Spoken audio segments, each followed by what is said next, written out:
إن الحمد لله نحمده ونستعينه ونستغفره ونعوذ بالله من شرور أنفسنا ومن سيئات أعمالنا.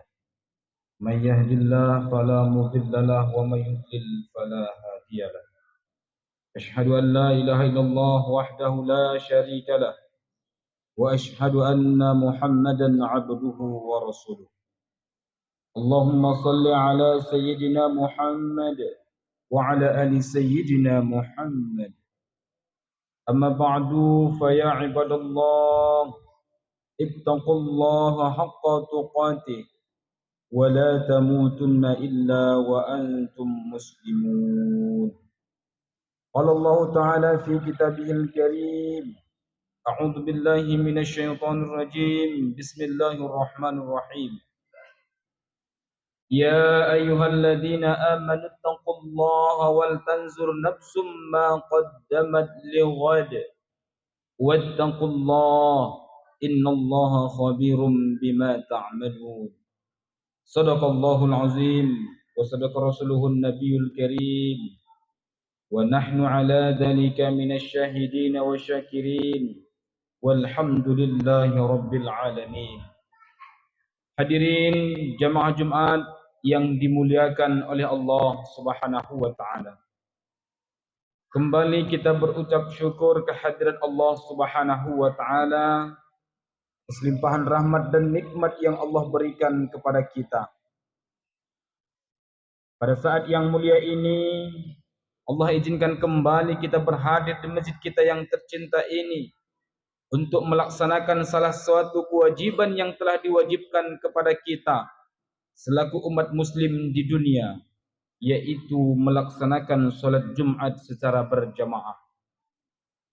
Jika kita lihat betapa banyak nikmat Allah yang pada detik ini masih Allah titipkan kepada kita, nikmat iman, nikmat Islam, nikmat sehat, nikmat umur panjang, nikmat kesempatan, nikmat lapang waktu, dan nikmat-nikmat Allah yang lain yang tidak bisa kita hitung satu persatu. Tentunya kesemua nikmat Allah tersebut hendaknya kita pergunakan untuk taqarrub ila Allah, mendekatkan diri kepada Allah Subhanahu wa taala. Itulah hakikat syukur yang sesungguhnya, kita menikmati, kita mensyukuri nikmat yang Allah berikan kepada kita dengan mempergunakan nikmat tersebut di jalan Allah Subhanahu wa taala. Ketika kita mensyukuri nikmat yang Allah berikan kepada kita, janji Allah nikmat tersebut akan ditambah. Namun jika nikmat yang diberikan kita ingkari, Allah berikan kita tubuh yang sehat, tetapi badan yang sehat tersebut kerap kali kita pergunakan untuk hal-hal yang dilarang oleh Allah Subhanahu wa taala. Maka hati-hati hadirin, suatu saat nanti nikmat itu akan dicabut oleh Allah Subhanahu wa taala. Berselawat kita kepada Rasulullah dengan mengucapkan Allahumma salli ala sayyidina Muhammad wa ala ali sayyidina Muhammad. Kita berharap dengan memperbanyak selawat kepada Rasulullah, kelak diajak Rasulullah kita masuk surga bersamanya. Kelak diakui Rasulullah kita sebagai umatnya. Karena kata Rasulullah, di antara golongan umatku yang paling berhak masuk surga, merekalah yang ketika di dunia gemar berselawat kepadaku. Mudah-mudahan kita merupakan salah satu umat yang dimaksud Rasulullah sallallahu alaihi wasallam. Amin ya rabbal alamin. Hadirin jamaah Jumat yang dimuliakan oleh Allah Subhanahu wa taala. Khatib tidak bosan-bosan mengajak diri khatib pribadi khususnya dan mengajak kita kaum muslimin umumnya untuk senantiasa meningkatkan iman dan takwa kita kepada Allah Subhanahu wa taala. Takwa dalam arti kata menjalankan segala perintah Allah dan menjauhkan hal-hal yang dilarang oleh Allah Subhanahu wa taala. Kalimat takwa hadirin harus sepaket, mengerjakan perintah Allah dan menjauhkan larangan Allah. Sehingga belum dianggap seseorang itu bertakwa jika di satu sisi dia rajin beribadah kepada Allah Subhanahu wa taala, gemar melaksanakan solat 5 waktu berjamaah di masjid, membaca Al-Quran, puasa Ramadan, naik haji, tapi di sisi lain ternyata dia masih gemar melaksanakan perbuatan yang dilarang oleh Allah Subhanahu wa taala. Belum dianggap orang bertakwa hal yang demikian, karena orang bertakwa itu harus sepaket menjalankan perintah Allah dan menjauhkan larangan-larangan yang telah ditentukan oleh Allah Subhanahu wa taala. Apapun perintah tersebut, jika memang Allah telah memerintahkan kepada suatu hamba untuk dikerjakan, maka kerjakanlah. Begitu juga sebaliknya hadirin. Apapun larangan-larangan yang telah Allah tetapkan kepada kita, maka apabila larangan itu telah ditentukan untuk tidak dikerjakan, maka jangan sekali-sekali untuk mencobanya. Maka jamaah Jumat yang dimuliakan oleh Allah Subhanahu wa taala, orang yang bertakwa ialah menjalankan perintah Allah dan menjauhkan larangan Allah Subhanahu wa taala. Hadirin jamaah Jumat yang dimuliakan oleh Allah Subhanahu wa taala. Tema khutbah yang khatib angkat pada Jumat yang mulia ini adalah kekhawatiran yang mesti kita khawatirkan dalam kehidupan di dunia ini. Ma'asyiral muslimin jamaah Jumat yang dimuliakan oleh Allah Subhanahu wa taala. Dalam kitab Nasaihul Ibad karangan Syekh Muhammad Nawawi bin Umar Al-Bantani, di sana Utsman radhiyallahu anhu menyampaikan ada minimal 6 kekhawatiran yang mesti kita khawatirkan dalam hidup ini. Ahaduha, yang pertama, ayyakhafa min qibalillah ayyakhudha minhul iman. Pertama, kata Utsman radhiyallahu anhu yang termaktub dalam kitab Nasaihul Ibad, kita mesti khawatir kalau Allah akan mengambil iman dari diri kita. Ma'asyiral muslimin jamaah Jumat yang dimuliakan oleh Allah Subhanahu wa taala. Kalaulah bukan karena iman, kalau tidak ada iman dalam diri kita, kira-kira bagaimana kita menjalani hidup dan kehidupan ini? Tentu kita hidup ibarat kapal yang tidak berkemudi, terombang-ambing, tidak ada arah yang ingin dituju.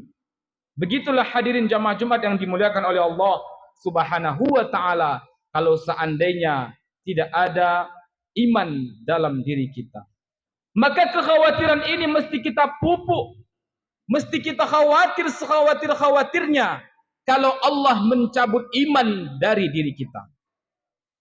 Tentu kita berharap hadirin, Allah Subhanahu wa taala senantiasa mencurahkan atau menetapkan keimanan yang mantap dalam diri kita. Hadirin jamaah Jumat yang dimuliakan oleh Allah Subhanahu wa taala, ketika kita berharap iman ini terus melekat dalam diri kita, tentunya tidak serta-merta kita berpangku tangan.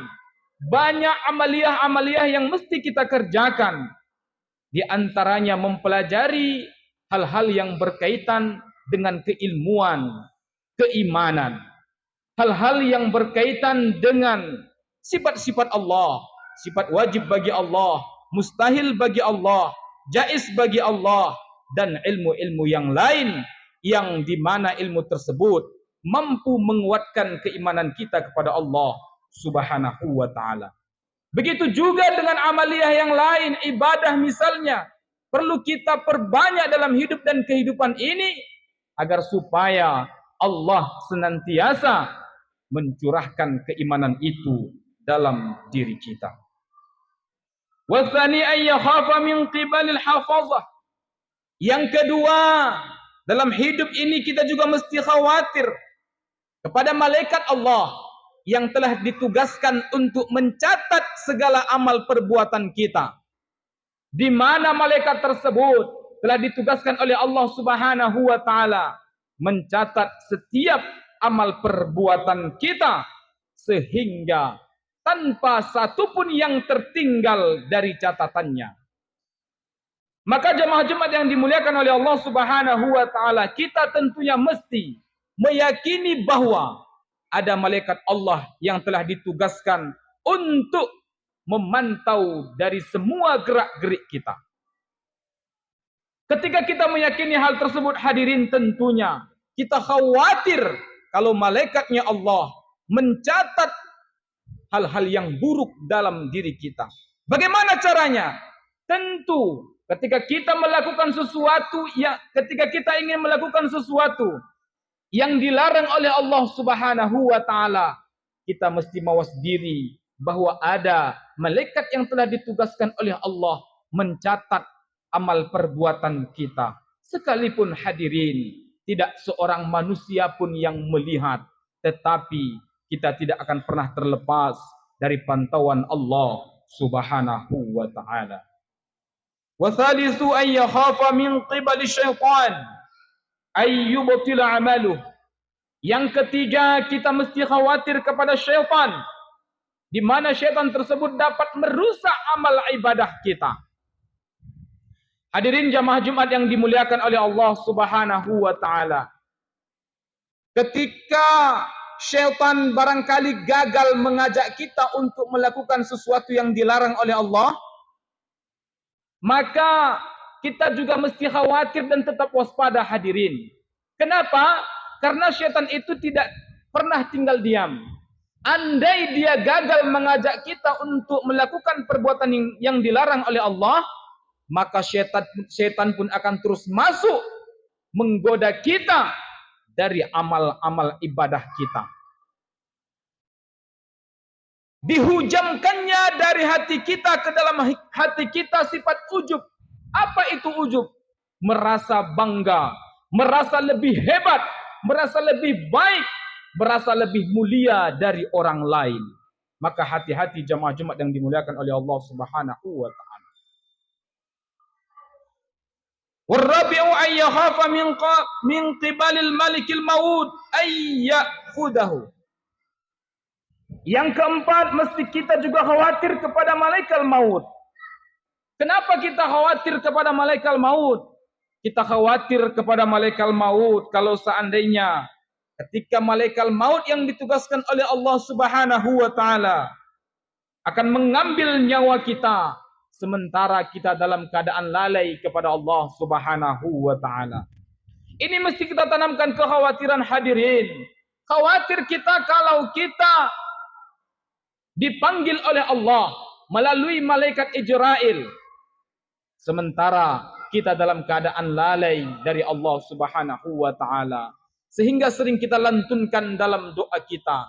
Selesai solat misalnya, kita berharap, kita memohon kepada Allah Subhanahu wa taala supaya diambil Allah kelak usia kita, dicabutnya nyawa kita dalam keadaan beriman, dalam keadaan Islam, bahkan mudah-mudahan tentunya hadirin dalam keadaan husnul khatimah. Wal khamisu ay yakhafa min qibalid dunya. Yang kelima, mesti kita khawatir kepada dunia, harta dan perhiasan akan membuat kita tertipu dan terlena dan membuat lupa diri akan negeri akhirat. Hadirin jamaah Jumat yang dimuliakan oleh Allah Subhanahu wa taala, mesti kita tanamkan kekhawatiran dalam hidup ini kepada dunia kita, pekerjaan kita, harta kita, keluarga kita. Apabila kesemuanya itu, hadirin, melalaikan kita dari mengingat Allah Subhanahu wa taala. Silahkan bekerja untuk dunia, tapi jangan pernah lalai mengingat Allah Subhanahu wa taala. Bekerjalah untuk duniamu seakan-akan engkau hidup selamanya, tapi berbuatlah untuk akhiratmu seakan-akan esok akan tiada. Maka hadirin jamaah Jumat yang dimuliakan oleh Allah Subhanahu wa taala, ketika dalam hidup dan kehidupan ini kita bekerja, maka jangan pernah tinggalkan kewajiban kita yang telah ditentukan oleh Allah Subhanahu wa taala. Yang terakhir, wasadisu ay yakhafa min qibalil ahlil wal iyal. Kita tanamkan pula kekhawatiran sekhawatir-khawatirnya kepada istri dan keluarga, yakni orang-orang yang kita biayai penghidupannya namun membuat kita sibuk dan lalai dari mengingat Allah Subhanahu wa taala. Jangan sampai hadirin, gara-gara urusan dunia kita lalai kepada Allah, gara-gara mencari harta, mencari nafkah untuk keluarga kita, kita lalai mengingat Allah Subhanahu wa taala. Apapun profesi kita, apapun pekerjaan kita, tidak ada alasan kita untuk meninggalkan salat. Salat itu kewajiban yang tidak bisa ditawar-tawar hadirin. Apabila kewajiban yang lain barangkali, misalnya kita misalkan ibadah puasa. Kalau seandainya seorang manusia ketika memasuki bulan suci Ramadan, namun saat puasa Ramadan dia dalam keadaan sakit yang sangat parah, maka tentu bisa dia berpuasa di bulan yang lain. Tapi ibadah solat hadirin tidak bisa ditunda-tunda, tidak bisa ditawar-tawar. Dalam keadaan sakit pun kita tetap diwajibkan untuk melaksanakan ibadah solat. Maka hadirin jamaah Jumat yang dimuliakan oleh Allah Subhanahu wa taala, melalui mimbar khutbah yang sangat singkat ini barangkali dapat menggugah hati kita semua, khususnya untuk hati pribadi. Apabila selama ini kita masih jauh dari mengingat Allah, masih sibuk terlena dengan urusan-urusan dunia, mari kita kembali mengingat Allah Subhanahu wa taala. Kita siapkan bekal-bekal kita menghadap Allah Subhanahu wa taala, karena hidup ini hanyalah sebuah persinggahan yang suatu saat nanti akan kita tinggalkan. Mudah-mudahan kita termasuk orang-orang yang beriman kepada Allah Subhanahu wa taala. Kelak dicabut Allah nyawa kita dalam keadaan beriman, dalam keadaan Islam, dan tentu kita berharap dicabut Allah dalam keadaan husnul khatimah. Amin Allahumma amin ya rabbal alamin. Alhamdulillahilladzi hadana lihada wa ma kunna linahtadiya laula an hadanallah. Asyhadu an la ilaha illallah wahdahu la syarikalah wa asyhadu anna Muhammadan abduhu wa rasuluh. Allahumma salli ala sayyidina Muhammad wa ala ali sayyidina Muhammad. Amma ba'du fa ya ibadallah, ittaqullaha haqqa tuqatih wa la tamutunna illa wa antum muslimun. Qala Allah Ta'ala fi kitabihil karim. A'udzu billahi minasyaitonir rajim. Bismillahirrahmanirrahim. Wal 'asri innal insana lafi khusr illa alladhina amanu wa 'amilus solihati wa tawasaw bil haqq wa tawasaw bis sabr. Barakallahu li wa lakum fil Qur'anil 'azim. ونفعني وإياكم بما فيه من الآيات وذكر الحكيم وتقبل مني ومنكم تلاوته إنه هو السميع العليم.